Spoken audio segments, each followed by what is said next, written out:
We interrupt this advertisement with breaking Moonstar news. Sailor Moon Another Story, the series, is casting major roles now.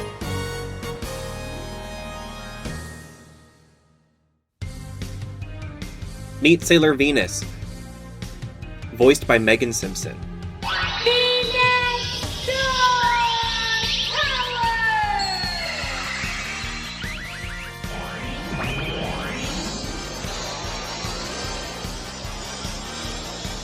Want to fight for love and justice?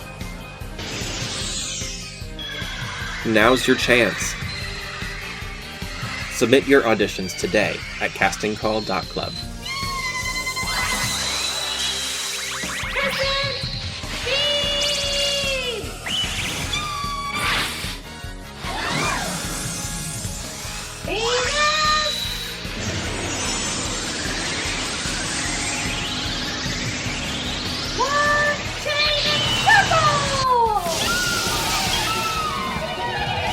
Link in the episode description.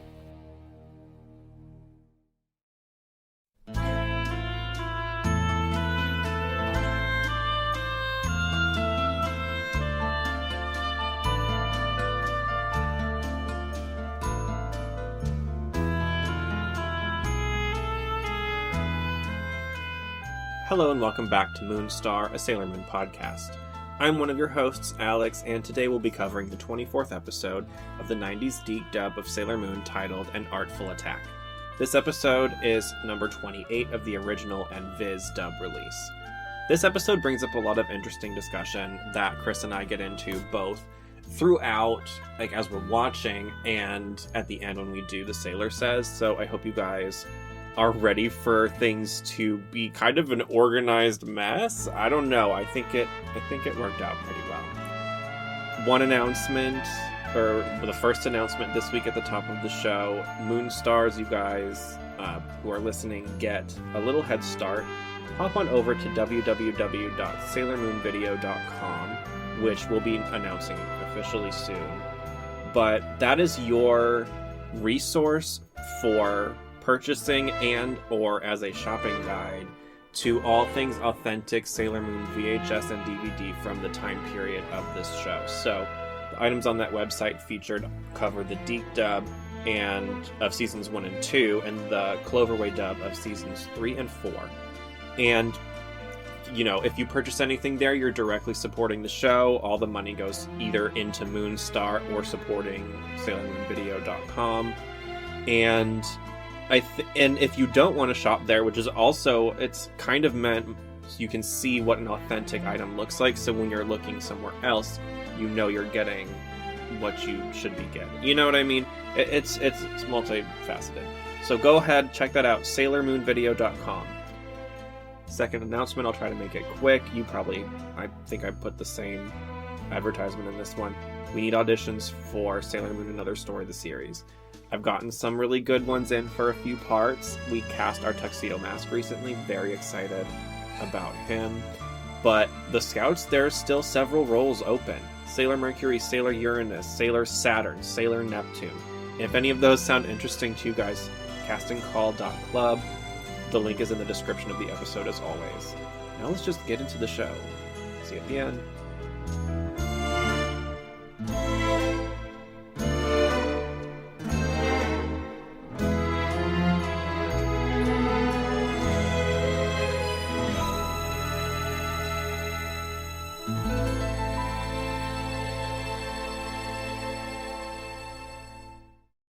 Peggy, what do you think about when you're painting? Anything special? I think about trying to make people happy, to bring people closer together. A lot of my ideas come to me in my dreams. Then I just try to make them into reality, with help from my models. You're so lucky to be able to paint, you know? I don't even draw stick people that well. But I think that it's uncool that people don't really know you. It's not that important as long as they like what I'm doing, but you probably wouldn't understand. You're smart and pretty. You've got everything. I do? Except coordination. Anyway, I think Peggy's got the right idea. The more you keep people away, the less chance you'll get hurt.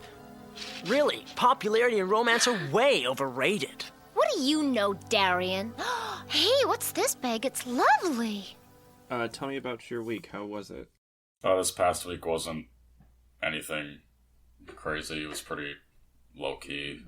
It was raining a lot for a while here. Yeah, I didn't really do anything exciting this time. What about you? Nothing huge, which is why I wanted to talk about something kind of silly. So this is a throwback, I guess, to in the very beginning when I was trying to do like the Scout Vibes and Nega Vibes thing. Yeah. I'd only have a Nega Vibe this week, and that is Taco Bell's breakfast menu. Because, first of all, are you someone who, I know you're probably not someone who eats fast food all the time, but do you have one that you go to when you're, like, every now and then? I don't eat from any, like, drive-through places, but yeah, I like Noodles and Company and Panda Express. I go to those. I probably go to Noodles and Company the most. We don't have that here, but we do have Panda Express. So it's, what I'm assuming Noodles and Company is similar? Yeah, it's all pasta. Oh, that sounds good, actually. Okay. Every now and then I think a lot of people can relate. The body just requires a taco. And I don't know where that comes from, but it's a thing.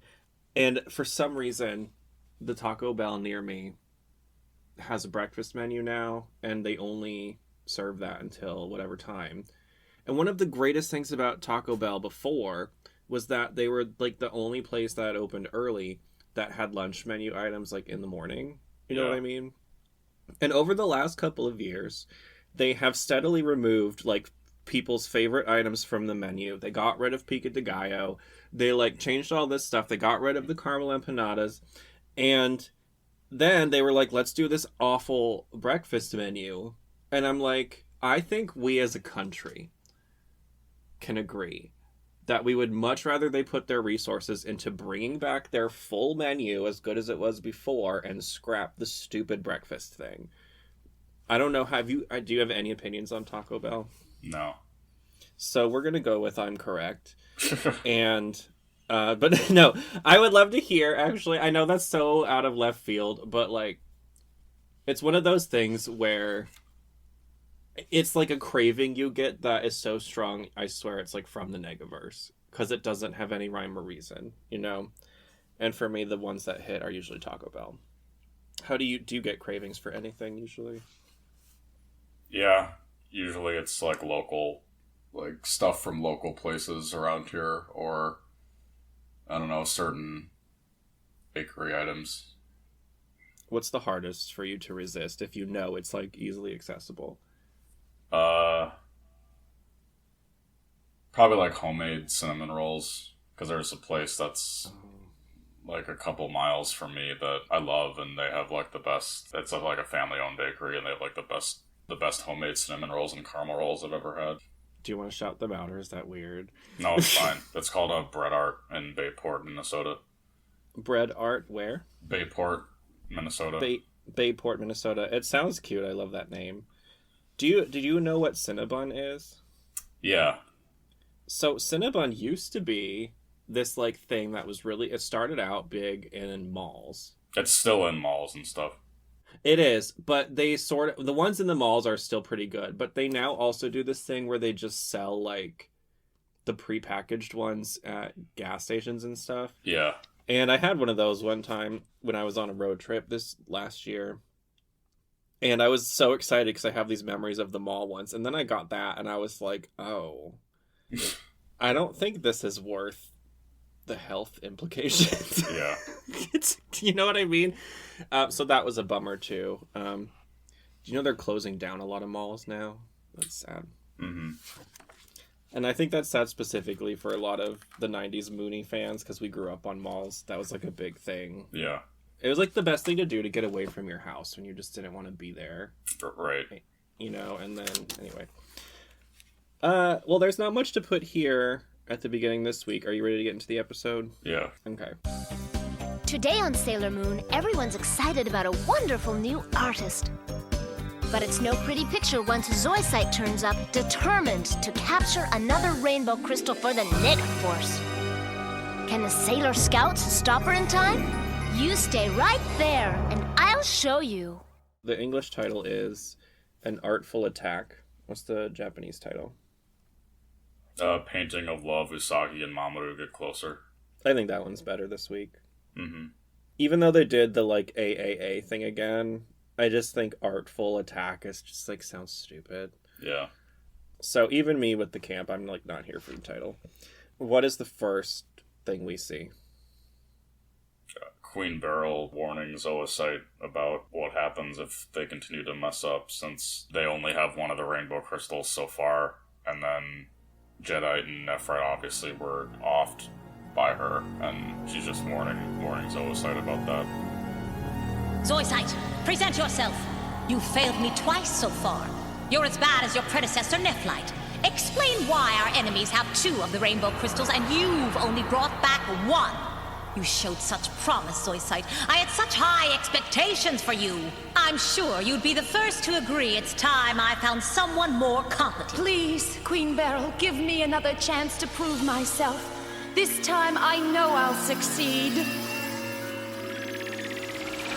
Dark Crystal, show us the next human carrier of a rainbow crystal. I'll get that crystal, Majesty, if I have to trade my life for it. Skip the melodrama. I decide your fate, remember, Zoisite? Of course, my queen.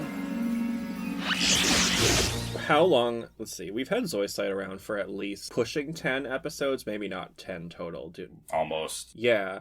And according to Queen Beryl, this is the second time she's failed. I would say that's pretty good track record for a general enemy, don't you think? Mm-hmm. I know Queen Beryl's not mad because, like, that's her job to be, Queen angry or whatever. But I think even though Zoisite's failed twice, that's not bad. So that means what, though? What 2 times did she fail?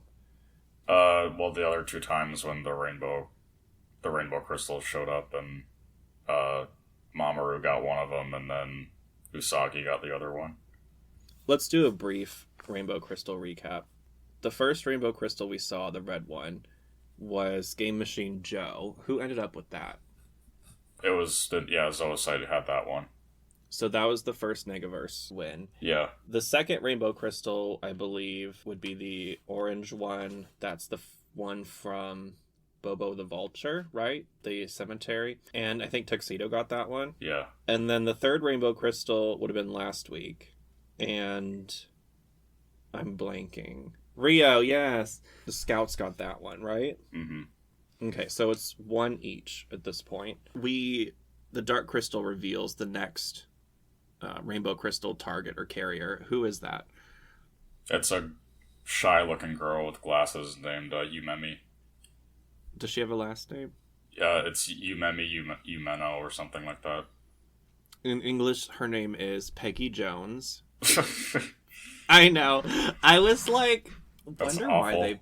It's like, yeah, and I think they were going for the angle of this girl is a nerd.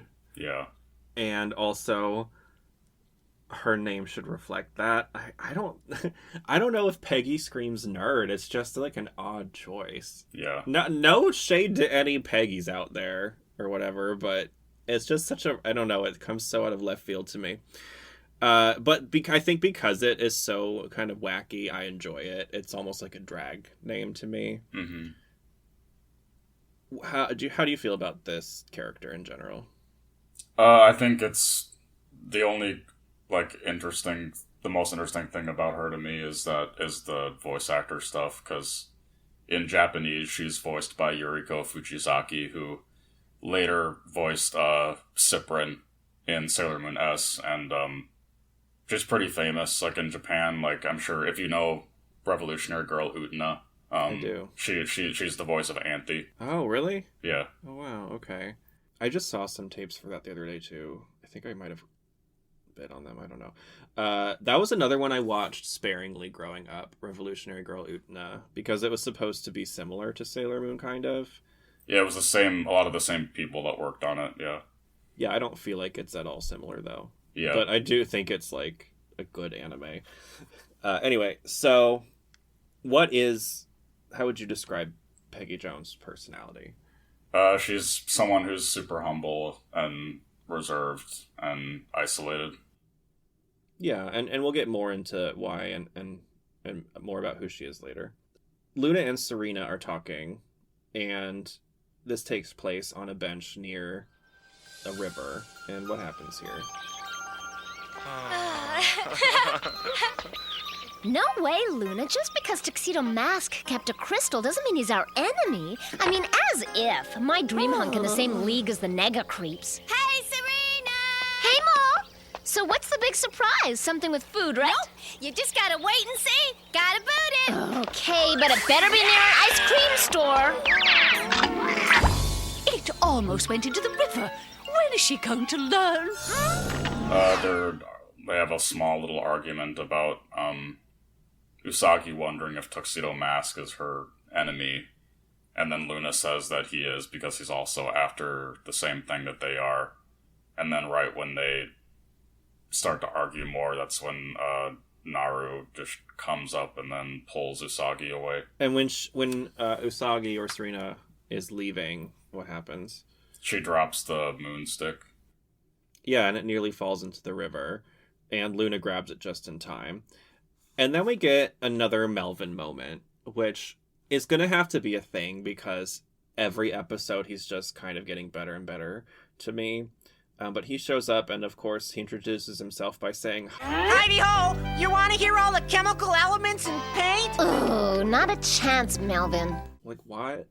And then and he goes, you want to hear all the chemical elements in paint? Like, what? It's so random. What does he say in the Japanese version? It's nothing like that. I think it's just, I'm pretty sure it says something about what's going on, like the art gallery that's going on. Probably, yeah. Like, he was used more as like an informational tool, I feel like, in the original. And in this one, he's like, he was also funny, but they leveled up his funny, I feel like, in this version of it. And it just makes me love him so much. Where do Serena, Molly, and Melvin end up going after? In that version, I guess he tells them about the art gallery. He might mention it in this one. I was too distracted by him being ridiculous. But where do they go? Yeah, they go to an art gallery that's hosted by Yumemi. And when they're there, they're talking about something. There's like some kind of mysterious thing about the artist. What is that? Nobody's ever seen what she looks like in real life. Yeah, you're a big ham. It's hopeless. I'll never find the models I'm looking for. It's too bad she won't come to her own shows. I'd really like to meet her, you know? Maybe she doesn't really look like that. That's why she stays away. How would he know that? She could be a real bag. Could be a he. Yeah. And when they're at this gallery, having this discussion, they stumble upon a painting that catches Serena or Usagi's attention. What is the painting of? It looks similar to Princess Serenity and Endymion. Yeah, and it's really nice. I like the way the paintings in this episode were done, because I was thinking about it, and I feel like that's a specific challenge as an animator, because you're already working in an animated medium that's like drawn, but then you have to make the painting somehow look like it fits into that art style, but it's still a paint. You know what I'm saying? And I was trying to go through the mental process of that, and I was like, oh my god, I'm already confused. So I imagine whoever animated this episode, that was a challenge. And I think they did a really great job with that aspect of this episode. Yeah. We'll get into other parts later. But we see this painting. Serena is kind of like caught off guard because it looks like them. And Darian also sees it. And what does he think when he sees it? It's similar to, oh no, he says that, it reminds him of his dream. And, like, he recognizes it. What's this? Wow, she looks familiar.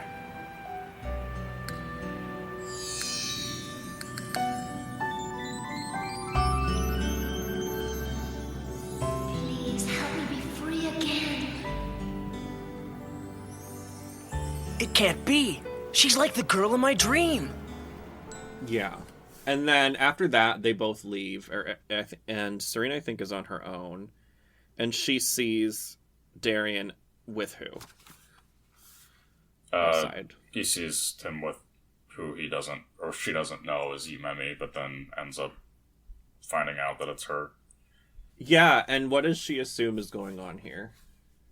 That they're dating or something. Yeah, she runs up and assumes that Darien is cheating on Ray, and I just love the idea of Darien cheating on Ray with a woman named Peggy Jones. Like, not that he would never pick her based on anything else, I just think it's one of those name couplings where you would hear it and be like, what? Yeah. As one of the Rainbow Crystal characters, though, human form, I find her, like, interesting in a way that some of the others were not.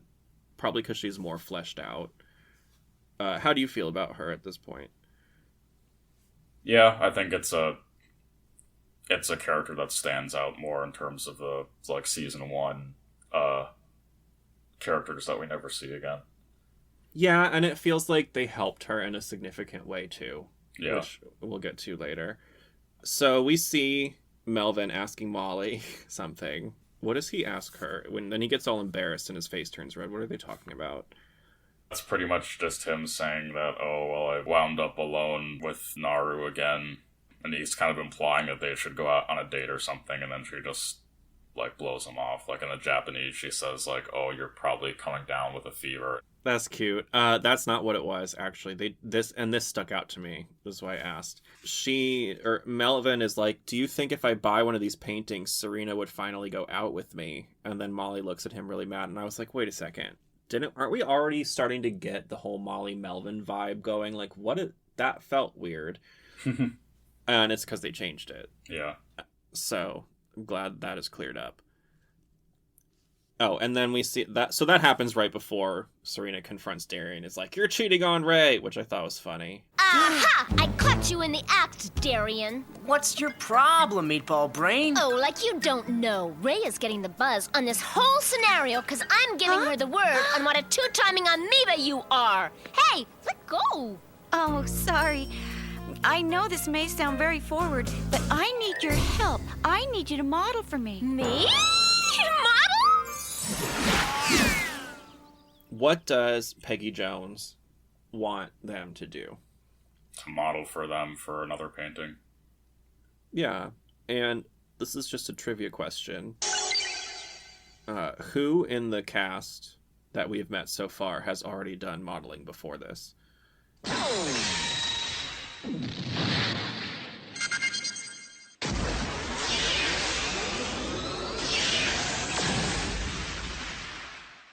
Isn't it Ray? No, it's Darien. Oh, that's right, yeah. I don't know if that's true in the Japanese version, but they say it in the English one. So we're going to go with, in the DiC universe, Okay. Darien in the past was a model. And I would buy that. I think most people would. And we get to see them both at her home, Peggy, the artist. Umame, is it? Yumemi. Umemi. Is umame food? Umame. That's like a, yeah. Okay. Like... That's not right. Say it again. Her name? Yeah. Yumemi. Umemi. Why can't I do that? I have a hard time with some words. Anyway. So we see her home, and I think it's adorable, and it stands out it looks similar to Serena's home, but with a lot more flowers, like an outdoor garden and stuff. Did you notice that ever? Yeah. And I think Serena maybe comments on it, doesn't she? Yeah. She says it's like beautiful or something. What is the vibe when they're there between Darien, Serena, and everybody in the beginning? Well, Yumemi's grabbing stuff, and then Mamoru is kind of impatient about it because he says that he has stuff to do, and then when Usagi is looking at other paintings that are lying around, she realizes that she's the artist that they were just at the gallery for. Yeah, and then as they're kind of sitting there and things are getting rolling, Darien doesn't really seem that into it, and they get into the conversation of why Peggy doesn't go by her real name. And in the fake name she uses is Lonnie Lanai. Peggy, are you related to Lonnie Lanai?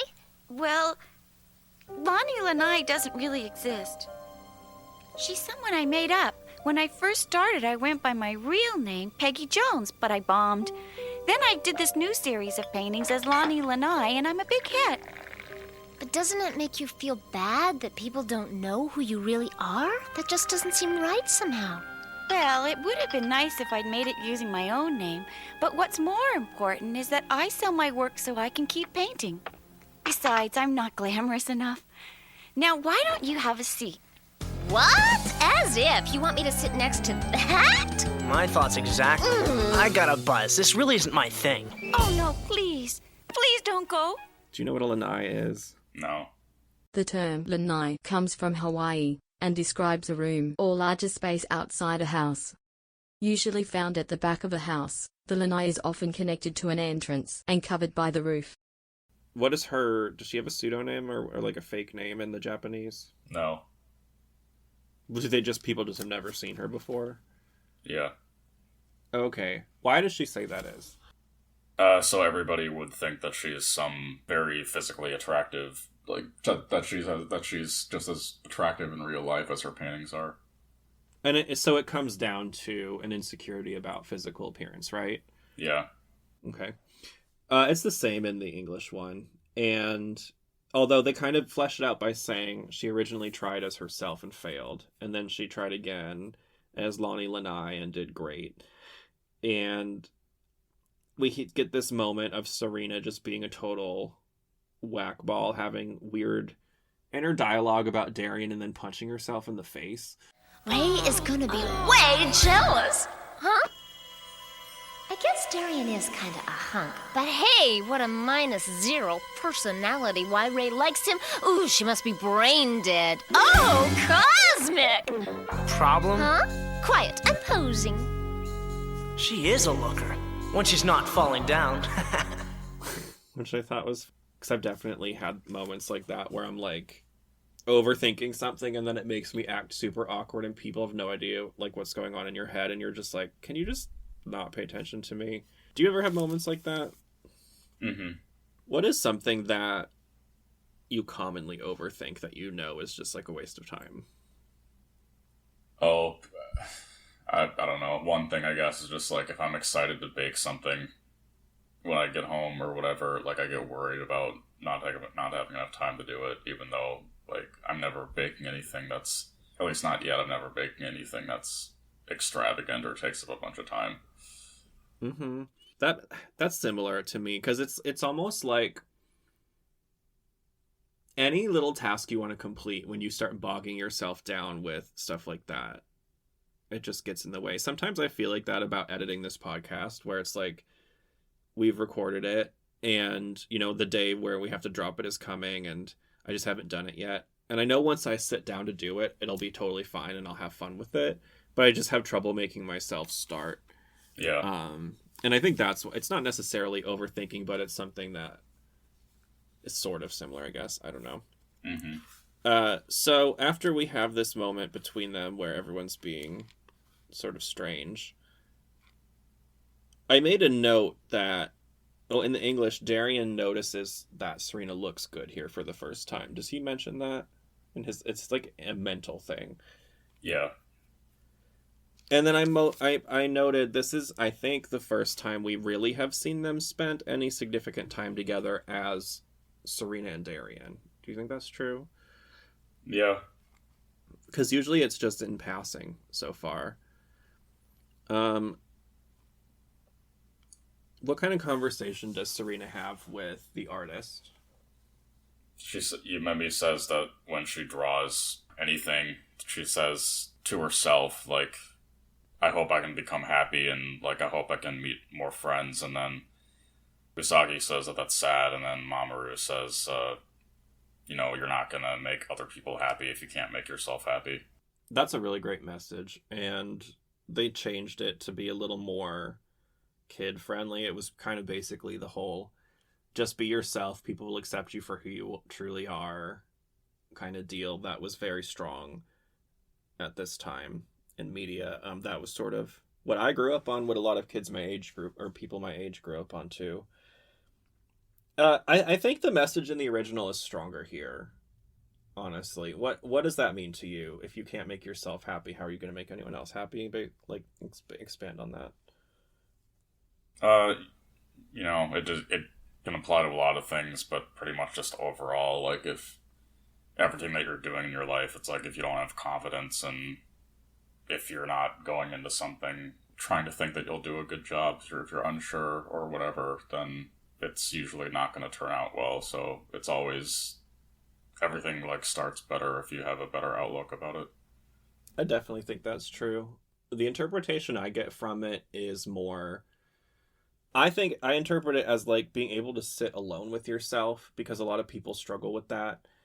And it's because, I don't know why it's like this, but when you first start doing that for a lot of people, it's not nice. Like, your company being like on your own, we all start out from this place where it's like mentally we're not very kind to ourselves, but you train that, and as you kind of, that voice, you spend more time with yourself and you learn specifically how to take better care of yourself. You build a relationship sort of with yourself, which sounds weird, but it's, as the older you get, I think that a lot of people can relate to this. And you have to eventually come to a point where you realize that you are your own best friend. You are the person who will always be there for you, because you are the one constant in your life. Do you know what I mean? Like, everything else is truly temporary. Everything. So as soon as you get to the point where you realize that and you figure out how to be your own best friend, that is when you can actually start to help other people and like do good things and develop like real strong connections, I think.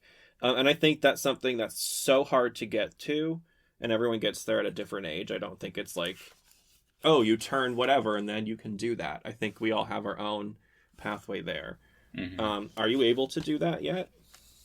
Yeah, I think so. You have fun on just like hanging out by yourself? Oh yeah, like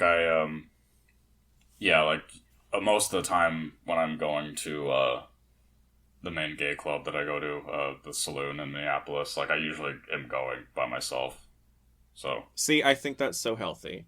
Yeah. Because when you're constantly surrounded by other people, you don't have any time to figure out how you actually feel about anything. And so it's hard to sort of settle into any kind of confidence when you don't really know yourself, because how are you supposed to trust yourself?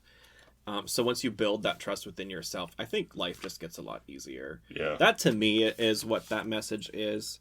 I think that would have been pretty highbrow for the DiC audience, probably. Mm-hmm.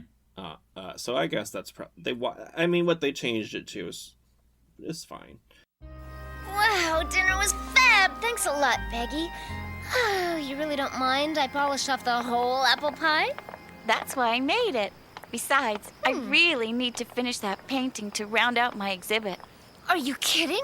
Everyone's gonna see me? Lonnie Lanai is the best. I'll bet she's even more beautiful and amazing in person. She's gotta be. They're so right. You are amazing, Peggy. There's no way you could make anything this beautiful if you weren't beautiful inside and out, you know? Don't be so harsh with yourself. People will like you. You think so? For sure. I know so. I gotta go. See ya. Believe in yourself. That's where it all starts. Serena and Peggy have this sweet moment that we just discussed, and then Serena finds something and shows it to Darian that gets a big reaction. What is it? It's the locket from that debuted in a couple episodes back. Yeah, and it's in, I think it's a sketch, right?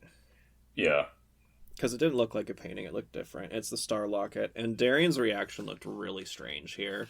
This was where I wanted to ask you who animated this episode.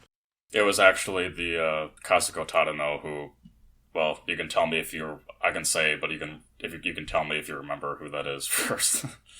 I don't. I have such a hard time with names. No, it's okay. She was the overall like lead character designer for seasons 1 and 2, so she was like the best. Really? The best animator for seasons 1 and 2. I thought this episode animation quality ping-ponged from being very high quality in a lot of places to having moments where I was like, what are they doing? Yeah, it kind of, yeah. And this was one of them with Darian's reaction. I was like, what is this? Mm-hmm. But that's why I couldn't place it either, because I didn't get the babyface vibe from it at all. Right. And it wasn't overall bad. No. It was just a few moments, so I was a little like, wait, what's going on here? We get this brief shot of Zoisite. I think she's on top of the apartment building, and I think this is when she officially has her eyes on her target. And I've noticed at this point, in this episode specifically, a lot has already happened. Yeah. Before Zoisite gets involved with the target. And I feel like it's more than normal. Do you? Yeah, I kind of noticed that too. And I think it's an interesting choice because this episode, it feels like they are simultaneously moving Serena and Darian's love story forward while also spending time to flesh out in great detail a side character who never comes back and pushing Zoisite's arc forward all in one like 20 or 30 minute episode. Mm-hmm. It's like a lot of content. And then, but because I'm saying that because if you compare it to like, what's the episode called? The Power of Friendship with Molly in the cemetery and like Bobo the Vulture, I feel like nothing happened to that episode.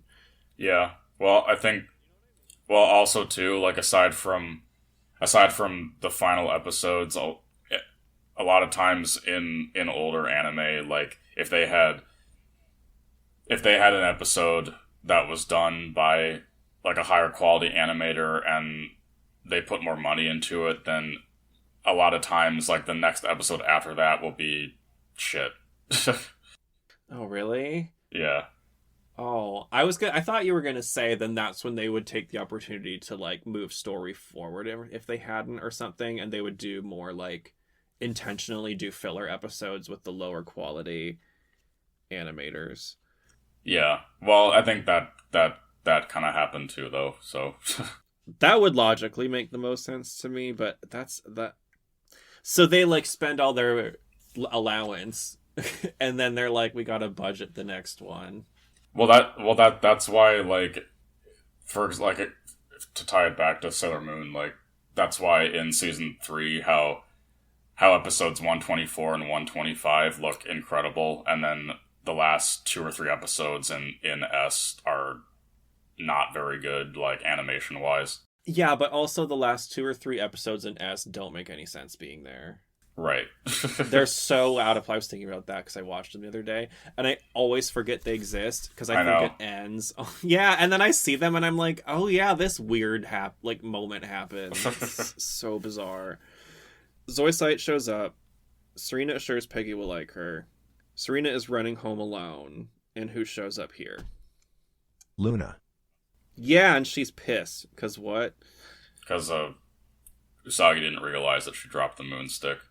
Yeah, and then when she confronts her about it, Serena gets upset and is like, oh my god, this pressure is too much. If they don't want me to have this stupid thing, then someone else can take it. And then it starts beeping, and immediately she's like, oh, I better go deal with that. And, her Sailor Scout instinct kicks in. What is her interaction with Luna like in the Japanese? It's pretty similar, but she just tells her that she still wants to have the stick, but she was distracted because she was thinking about Tuxedo Mask, and that's why she dropped it. And then Luna says that she's very simple-minded, and then that's when Usagi runs away. Look what I found. Wow! You got another one? No. That's the same one that fell out of your backpack when you ran off with Molly. What? That's really, really weird, Luna. I never ever even noticed it was gone from my backpack. I know. You're way too careless with that wand. Are you mad at me? Well, let's just say that of all the Sailor Scouts, you're the only one who'd almost dumped the Crescent Moon wand in the river. Oh, why are you always comparing me to them? You're so mean. Well, at last she's finally getting a backbone. I thought for sure she'd wail. I don't need this grief. If they don't want me to have this, they can take the stupid thing back. The Negaverse is after another crystal.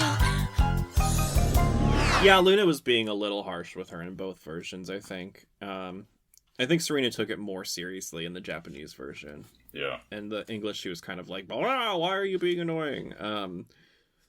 So we cut over to Zoisite, who extracts the green crystal from the artist, and I believe she gets it at this point. Yeah. And then we're introduced to our monster this week. What is the monster? It's called Vina in Japanese. They're pretty much just, it looks similar to like how a female angel would look in like Greek mythology stuff. Mm-hmm. And then it's interesting because you would think that just by looking at it that what the monster would do is send their feathers like sharpened knives or something, but what she can actually do is the feathers are pens, so to speak, and then she can draw anything that she wants and then have it attack somebody. Yeah, and in the English, her name, they kept Vina, which was, I liked that they kept it. It wasn't like that strange. It fit her well, and she looks like an evil monster. At first, I thought the feathers thing was weird, and then I understood it more. I was like, oh, because she's an artist. Oh, feathers like quills. People used to draw with quills, and so that's why she's drawing things. I still think the choice of her to draw rocks and drop them was a little random, and I think they should have been... Because the only two things we see her do are draw the rocks and then turn a rope that she has into snakes, right? Yeah. And I thought that the idea of her drawing things, like she used the rock thing several times, she should have drawn different things. Because that would have told the message of what her ability was a little stronger. Who finds the monster? Oh. If you don't remember, I'll tell you. Yeah, you can just say it.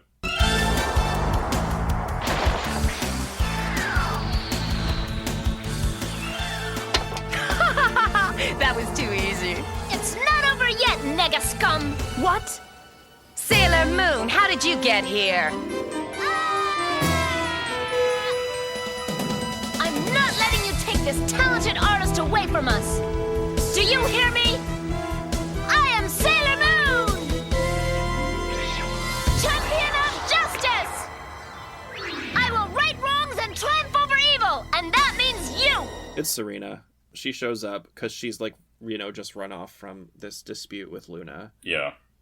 And she calls the other scouts and then transforms. And I noted, I really thought this was a cool battle location. How would you describe it? Yeah, I think it's like a construction warehouse yard type thing. Yeah, there's a lot of beams and stuff for them to jump from and move around on. Yeah. And I thought, this is where I noted the attack was sort of odd. And then, so we get through these rocks, and then the snakes happen, and who shows up? Tuxedo Mask. No. Mercury, Mars, and Jupiter. Oh, that's right, that happens first. Yeah, and who does what here? Do you remember? Yeah, it does, yeah. Mars goes first. She uses the Fire Soul, and then it's Mercury, and then... It doesn't show Jupiter attacking until it cuts back to after what happens next happens. Peggy, please say you hear me. Let's not fight. It's me, Serena. I'm Sailor Moon. I'm your friend, remember?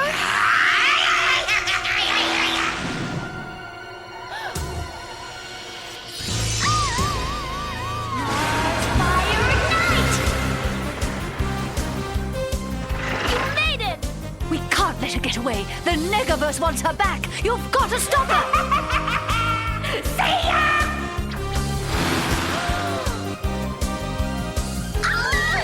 Mercury bubbles!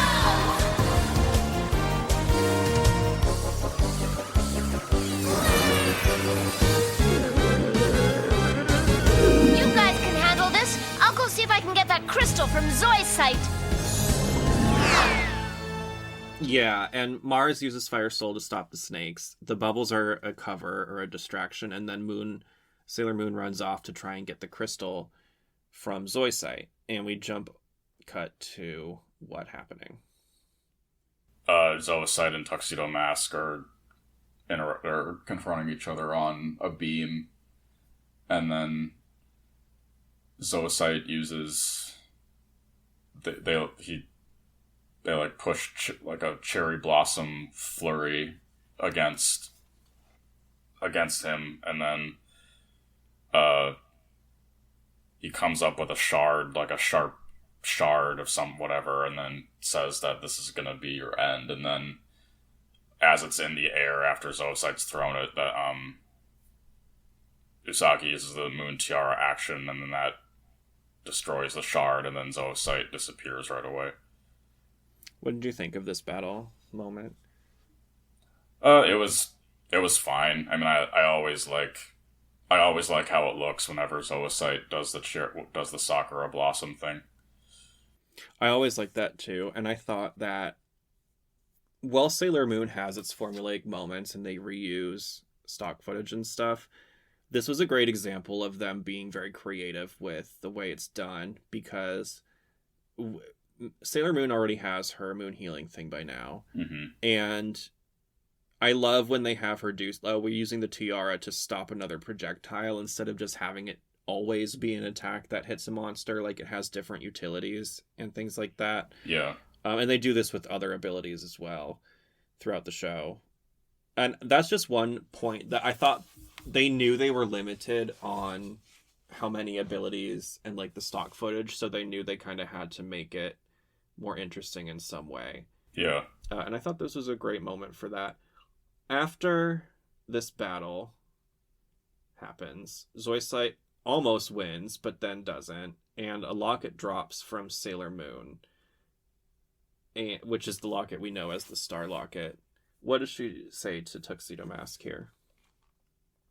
She asks him if she's his enemy, and then he says, well... Oh, and then she also asks if she can have the rainbow crystal back, and then he says no, because he's also wanting them to, and then he says, in the context of having the rainbow crystals, then he is her enemy, potentially, because they're both after that.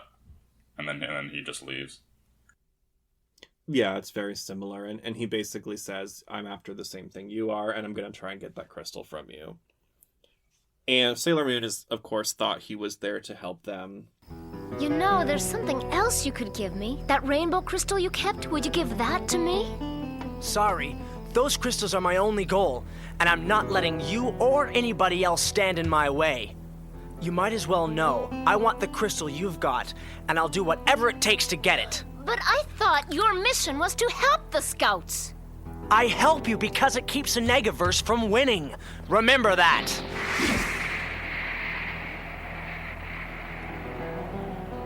He's so cold like Darien.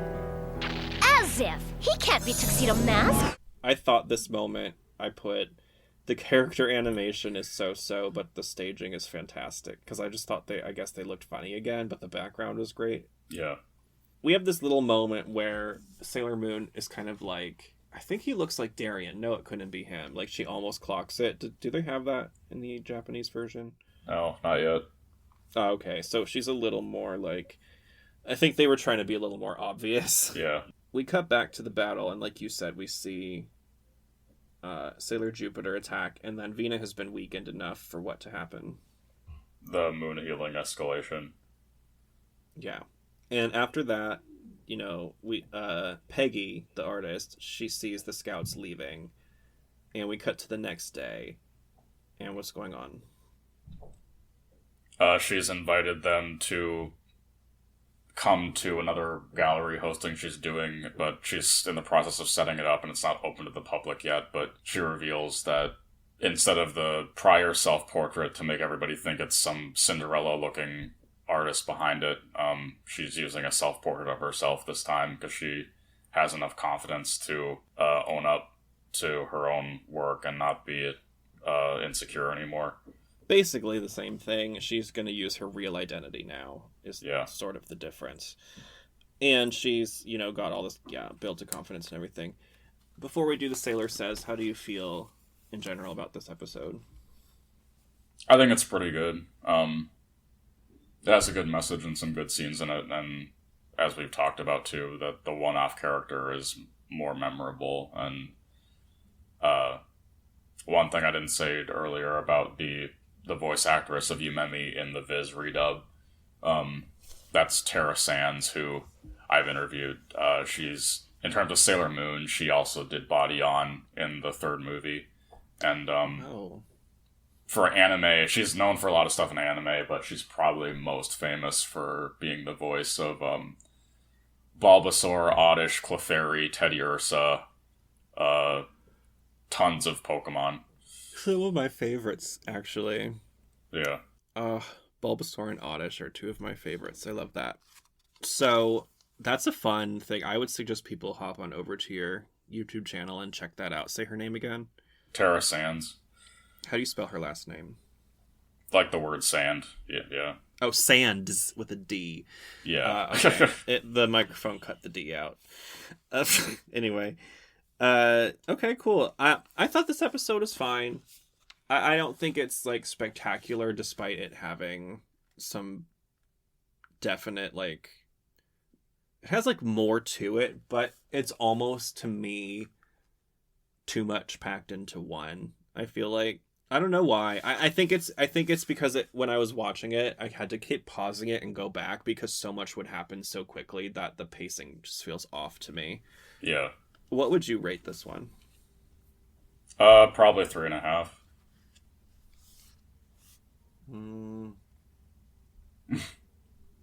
I think I would give it 2.5 stars, honestly. I just don't like it that much. Okay. Even though I really, like, I love very specific aspects of it. But I think as a whole, it just for some reason feels to me odd. Mm-hmm. When I sit down and watch the whole thing. And I think part of it is, like, wishing they would have done certain things differently, wishing certain things would have been fleshed, like, having more time. Like, if you're going to go there this hard with the artist, give us a little more of that and, like, save some of the Serena and Darian thing for something else. Yeah, I don't know. I think it could have been balanced better. Well, one thing that's funny is in the Japanese, towards the end, there's kind of a fourth wall break that references what you were just talking about, because after Tuxedo Mask leaves, and Usagi is just standing there, she looks, like, right at the camera, so to speak, and she says, "Oh wait, there's still stuff going on that I have to do." Oh, that's kind of funny. I think they don't. That's either taken out or I didn't notice it or something. Yeah. They probably had to make room for the Sailor Says, which this week's Sailor Says was... Peggy, is a major cool artist, but she thought people expected her to be as beautiful as her paintings. She was living up to other people's expectations.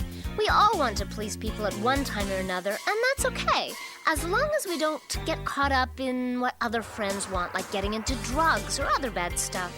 You don't have to do everything your friends tell you. When something feels wrong, be true to yourself first. Like Peggy, Sailor Moon says. Wanting to please people, and how that's pretty, like, it's okay to want to do that sometimes, that's pretty normal, but don't let that make you do things that you don't want to do, and then they're just like, don't do drugs, and it kind of goes down that whole road. Oh.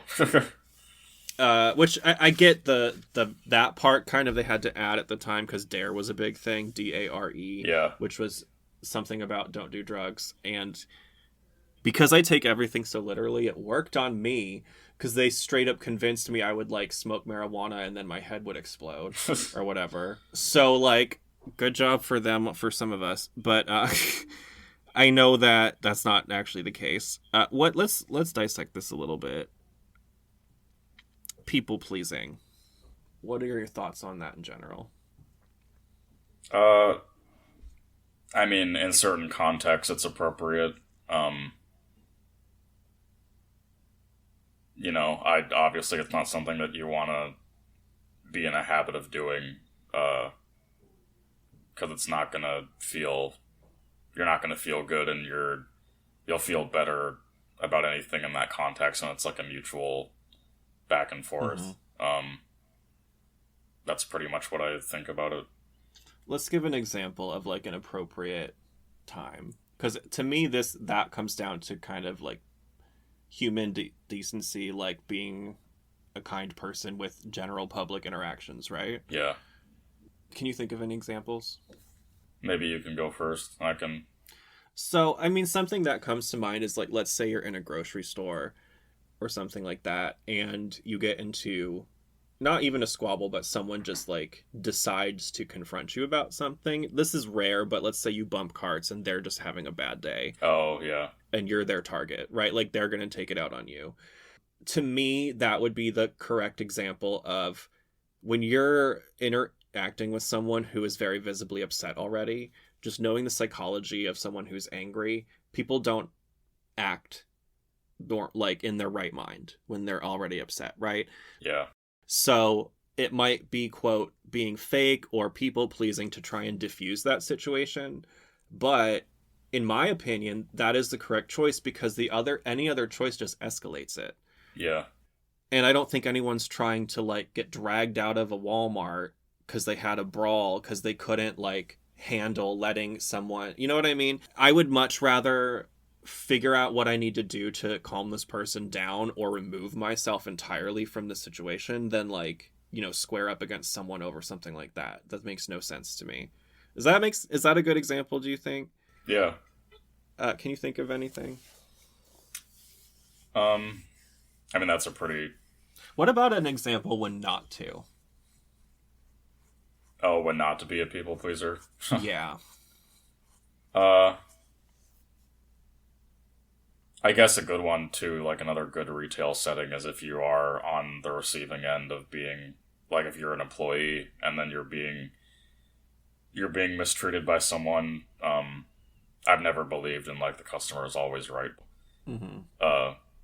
You know, if you're being treated like an object, like not an employee, then you know, it's good to stand up for yourself.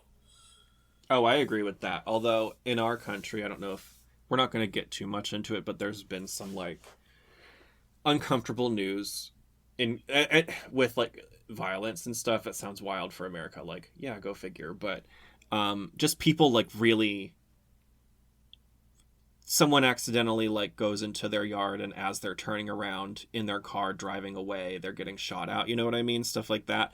Yeah. So I would say if you're working retail or whatever and a customer is coming at you in a crazy way, I don't think you have to take it, but I don't think the correct option is to challenge it. I think it's to remove yourself. Right.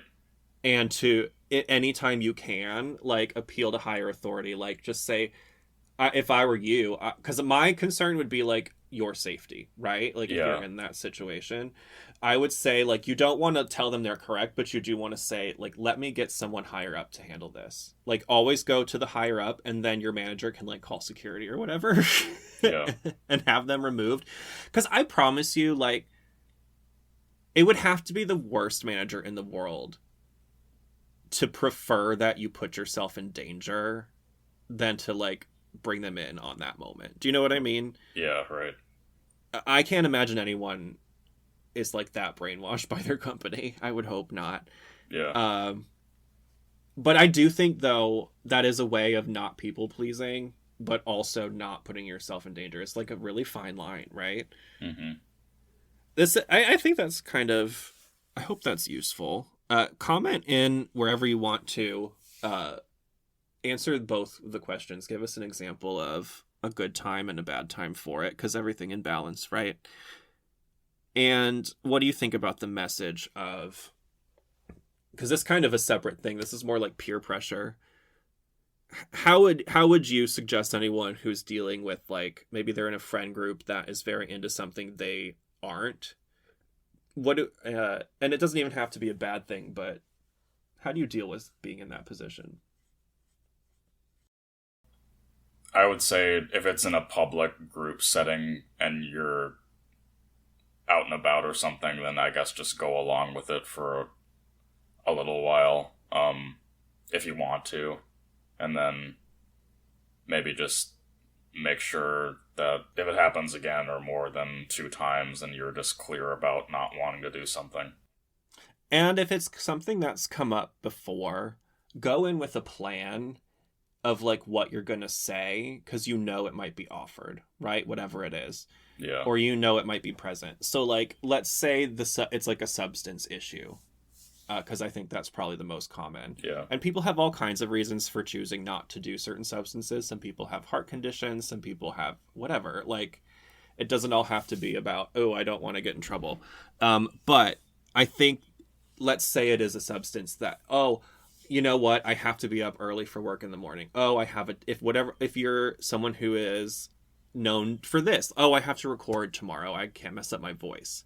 Like, pre-plan an excuse that you are already comfortable saying, and make sure it's something that is not really like arguable. You know, like if you go in and you're like, I just don't feel like it, people can kind of keep putting pressure on you. But if you can appeal to higher authority, like if you're a younger listener, let's say you're, I don't know, like, let's say you're in a situation where you're in college and you live in a dorm room and if someone's offering you something, I don't want any chance of that getting like caught on me in my dorm because I'll get kicked out of college. Just like whatever, you know. To me, that's the best way to handle a situation with peer pressure, is just to be ready and to understand that, like, while people are your friends, they're not going to understand your logic all the time, even no matter how you break it down. And unfortunately, when it comes to stuff like that, sometimes you just have to have like an answer in your pocket ready to go. Yeah. You know? Do you agree with that? Yeah. Have you ever had to do anything like that? Yeah, I think probably when I was in, it's more of a middle and high school thing. Yeah. That you encounter more often. For some people. For outgoing people who go to parties and encounter things like that. Yeah. I was very busy doing other important things, like watching the same VHS tapes I got when I was 11 and drawing them equally as poorly. Yeah, I've had to do stuff like that definitely before, and it doesn't necessarily, like, your friends don't think you're like the coolest person when you turn stuff like that down. Yeah. But I can also say I've seen like the other end of that tunnel on other people, and it makes me grateful that I turned that stuff down. I guess that's it for this week, for this episode. Do you have anything coming up? No, not well. Oh, just in terms of event stuff. Yeah, this Wednesday night, be going to another drag show for the first time in like a month. It's another one in the series of my friends that I go to. Pretty much all the shows I go to are ones that he produces or hosts, and they have this time they're having one of the finalists of Dragula as a guest. Ooh, that's exciting. Sigourney Beaver. So I'm sure that'll be great. Even though it doesn't matter to me because I don't have to get up early for anything. But I think it would be even more popular if it wasn't on a Wednesday night. But it'll still be really good. You're probably right.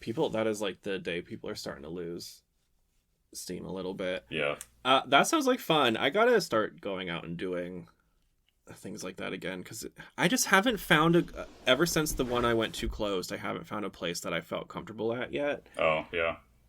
And I don't know. I also haven't been looking very hard, so that's partially on me. I'll get out there and see. Mm-hmm. All right. I guess I will see you next week. Yep. All right. Bye. Bye. That's it for An Artful Attack, also known as The Painting of Love. Usagi and Mamoru get closer. Which title do you guys prefer? I would love to know, because I actually am team Japanese title this week. How did you feel about the episode as a whole? Also would love to know that having a little space, because I've had some time away from taking the notes and editing through the show. I stand by what I said. I do think it moves very quickly, but I think if I just sit down and watch it without the context of doing an episode about it, I would probably bump it up another 0.5 of what I originally rated it. It's still a fun episode. I like it. It moved very quickly, in my opinion. But what do you guys think? Leave a comment and let us know. Also, comment how you would rate the episode we covered on today's episode. I love to see that. Some of you have done that before, and that's one of my favorite things, because we all have different opinions. And Sailor Moon connects to a wide array of people for a lot of different reasons. And I love that. Stay tuned on April 25th, 2023, which, depending on when you're listening to this, is probably today. So, keep your eye out. But we're going to be making some fun announcements on the Moonstar Facebook page. You may or may not be getting another late evening bonus episode of Moonstar this week, so that's 2 in 1 week. And yeah, go ahead and check out that. Celebrate our 1 year of podcasting officially. April 25th marks the first year of the show. And I just, as Alex, I have to take a second and say that when I first started the show, I wasn't sure if I'd be able to really keep it going, but something just made me stick to it, and I was really lucky to find Chris as a co-host. And I hope, and I was lucky to find you guys as my audience. You guys have been so incredible as listeners so far, and for this show is sort of evergreen in the sense that I think we'll probably have people discover it for years and years when they, come back to Sailor Moon, as people tend to do randomly. But the ones who found us in the beginning and who are coming along for the ride, like, as it's happening in real time, week by week, you guys are the OGs. And so you have a special experience, like, you're getting to see the different things unfold on the Facebook page as we update different art and we post different things, and you're kind of experiencing it the way that I experienced it in the 90s. I'm trying to create that for you guys. So I hope you're loving that, and I hope you do feel special being part of the first round of fans that we have. And to anyone who discovers this show later in the future, I'm so happy you found it. And I'm so happy that you have found enough joy in Moonstar to get all the way to episode, where are we now? 30-something. And, you're still going. Hopefully you'll keep going and get through everything we end up doing. I'm excited to see where we are next year. So, I just had to... I know, I keep it light, Alex. Come on. Anyway, let's end the show there. Thanks, you guys. Go check out moonstarpod.com. Here are your plugs. For more of Chris, you can find him at ChrisMayek. That's Chris Mayek on the socials and YouTube. For more of me, Alex, you can find me on Instagram at Alex Summers, SFE. The easiest way to stay up to date with everything Moonstar is to follow the Facebook page and to bookmark moonstarpod.com.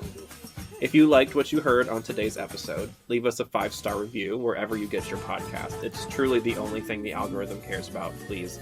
We already got 2 the last time I looked, which was a lot. Let's see, exactly 200% more than what we had before. So thank you for those. And let's keep them rolling in. Every star counts, every little bit. So be another drop in that bucket. I absolutely love it. Remember to check out www.sailormoonvideo.com right now so you can catch whatever we have in stock that might be gone in a couple of days. I don't know. We spent a lot of time on the website, so I hope you guys love it. You guys get a head start for being our special OG listeners. Alright, that's it. Until next time, peace. Moonstar, a Sailor Moon podcast, is created for informational, educational, and entertainment purposes only. We claim no ownership over any audio clips or sound effects used during the creation of this show. All audio clips and sound effects used belong expressly to the licensing copyright holders. Well, as they say, a picture's worth 1,000 words. Get rid of her, Vina. Feathers, no! Don't tell me she's gonna tickle me! Ooh, I just hate that. Make it quick, would ya? Before the other scouts show up.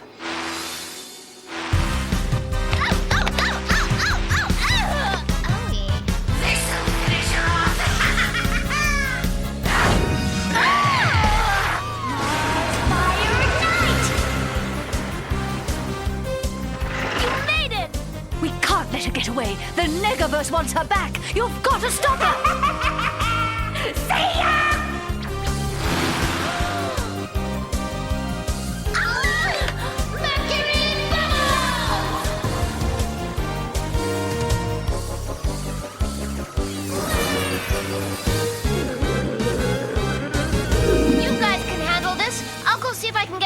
crystal from Zoi's sight.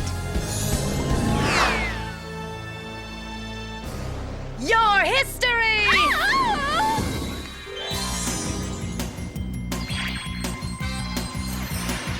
Moon Tiara!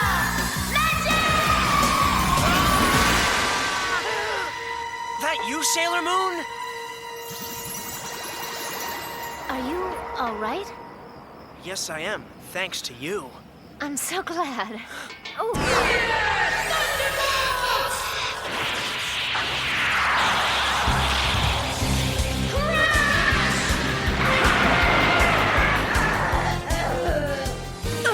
Is everything okay with you guys, Jupiter? Yeah, we're fine. Hurry up, Sailor Moon. Hey, I got it.